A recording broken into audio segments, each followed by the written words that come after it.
और ये यहाँ पे आके हुआ हिया करना, यार गुड सिंगर, आपको ये सब नौटंकी करने की जरूरत नहीं है बिडू। क्या आप जानते हैं फिल्म आशिकी 2 का वो गाना तुम ही हो, जिसे सुनने वाला हर कोई अरिजीत सिंह का फैन हो गया। उसे अरिजीत सिंह को इंडिया के एक सिंगिंग कंपटीशन में बुरी तरह से रिजेक्ट कर दिया गया था।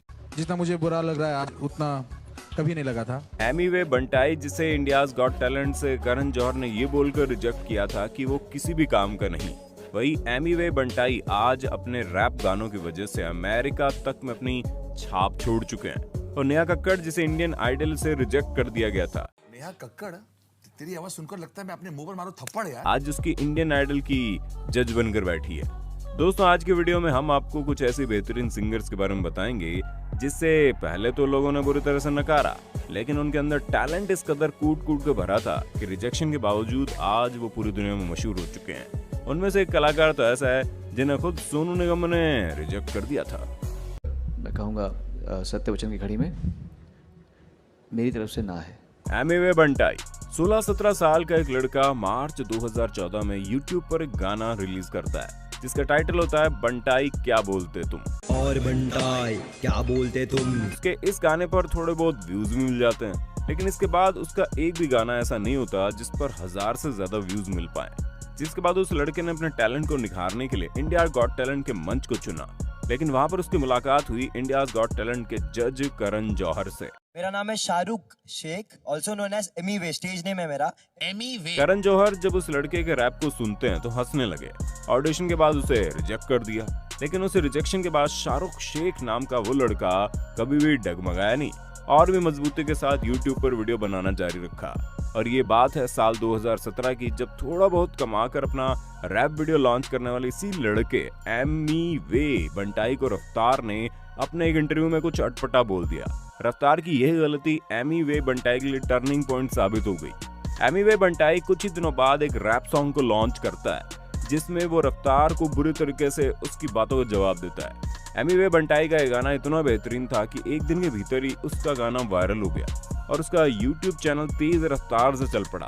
रफ्तार को जवाब देने वाला वो गाना इतनी तेजी से वायरल हुआ कि खुद एमी वे बंटाई ने उसकी कल्पना नहीं की होगी। और उसके बाद एमी वे बंटाई ने कभी पीछे मुड़कर नहीं देखा और आज इस गाने के 4 साल बाद जब एमी वे बंटाई को गाना जैसे ही लॉन्च करते हैं वो इंडिया का टॉप ट्रेंडिंग बन जाता है। एमी वे बंटाई बताते हैं कि वो पहले अंग्रेजी भाषा में रैप किया करते थे, लेकिन उनके पिताजी ने बताया उन्हें उसी भाषा में गाना चाहिए जो आसपास के लोगों को आसानी से समझ आए, जिसके बाद वो अपने गाने की लैंग्वेज को स्विच करके हिंदी में गाने लगे। वैसे आपने एमी वे बंटाई का कोई गाना सुना है या नहीं, कमेंट में बताना। फिलहाल आगे हम आपको जिस सिंगर के बारे में बताने वाले हैं उसके बारे में सुनकर तो आपको यकीन ही नहीं होगा।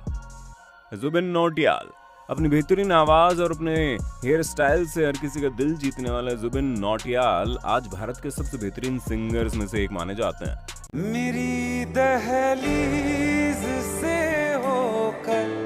लेकिन आपको जानकर हैरानी होगी कि एक वक्त ऐसा था जब खुद सोनू निगम ने इस बेहतरीन आर्टिस्ट को रिजेक्ट कर दिया था। अपने शुरुआती दिनों में जब जुबिन नौटियाल एक स्ट्रगलिंग आर्टिस्ट थे तो उस वक्त अपने करियर की तलाश करते हुए एक्स फैक्टर में ऑडिशन देने के लिए आए थे। क्या नाम है आपका?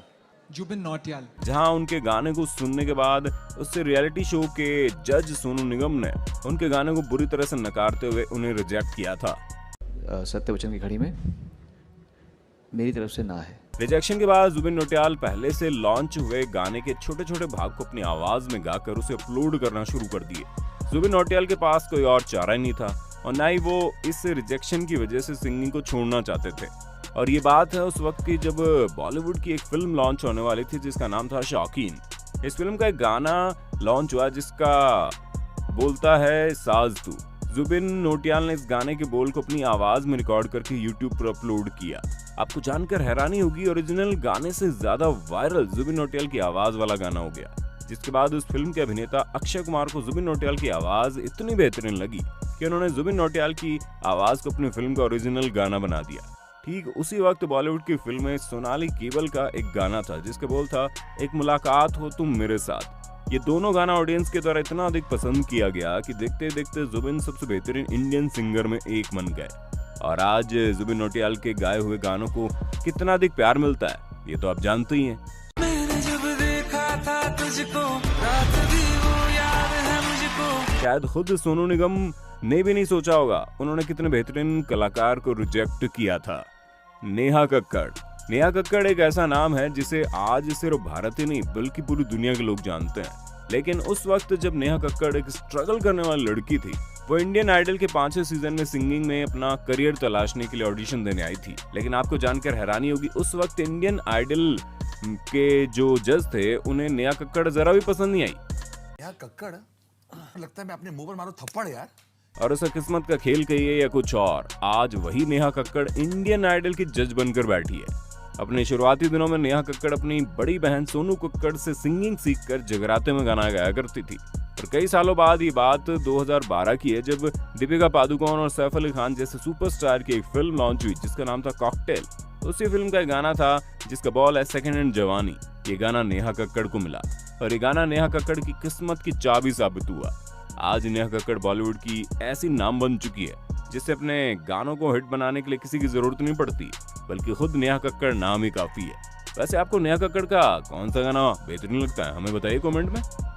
अरिजीत सिंह, हम तेरे बिन अब नहीं रह पाते।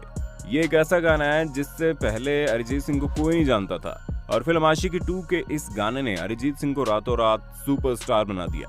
आपको जानकर हैरानी होगी, जो अरिजीत सिंह आज भारत ही नहीं बल्कि पूरी दुनिया के सबसे बेहतरीन सिंगर्स में से एक माने जाते हैं। वो अरिजीत सिंह एक लंबे समय से बॉलीवुड में मेहनत कर रहे हैं। अपने आप को दुनिया की नजरों के सामने लाने के लिए अरिजीत ने एक के बाद एक रियलिटी शो में भाग लिया, लेकिन हर बार उन्हें रिजेक्शन का सामना करना पड़ा। वहीं सोनी टीवी पर आने वाले एक रियलिटी शो जिसका नाम फेम गुरुकुल, उसमें भी अरिजीत सिंह ने भाग लिया, जहां के जज शंकर महादेवन और संजय लीला भंसाली दोनों ही अरिजीत सिंह की आवाज को बड़ा पसंद करते थे। लेकिन ऑडियंस ने उन्हें इतना कम वोट दिया कि मजबूरन अरिजीत सिंह को शो से बाहर करना पड़ा।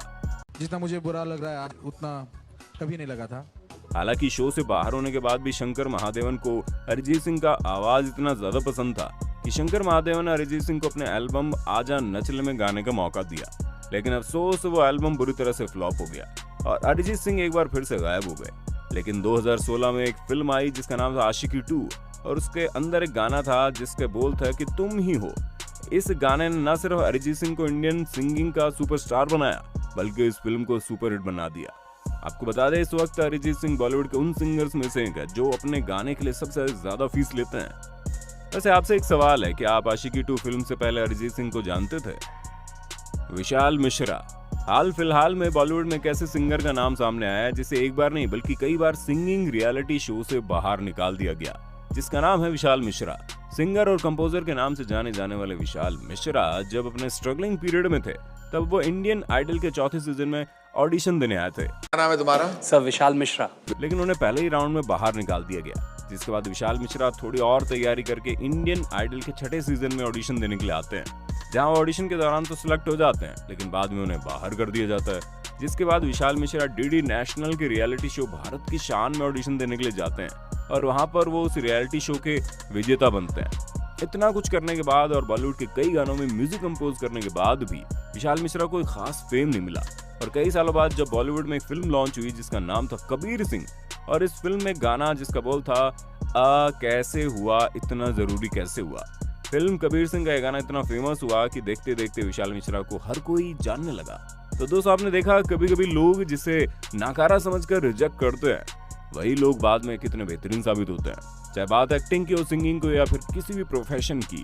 हर वक्त ऐसा होता रहता है जब काबिल लोगों को नकार दिया जाता है, उन्हें रिजेक्ट कर दिया जाता है, लेकिन कभी न कभी उनकी काबिलियत दुनिया के सामने आ ही जाती है। वैसे इन सभी सिंगर्स में से कौन सा सिंगर आपको सबसे बेहतरीन लगता है, कमेंट में बताइए। वीडियो अच्छी लगी तो चैनल को सब्सक्राइब करके बेल आइकन दबा देना, क्योंकि the earth adventure in Hindi की टीम आपके लिए हर रोज ऐसी इंटरेस्टिंग वीडियोस लाते रहती है।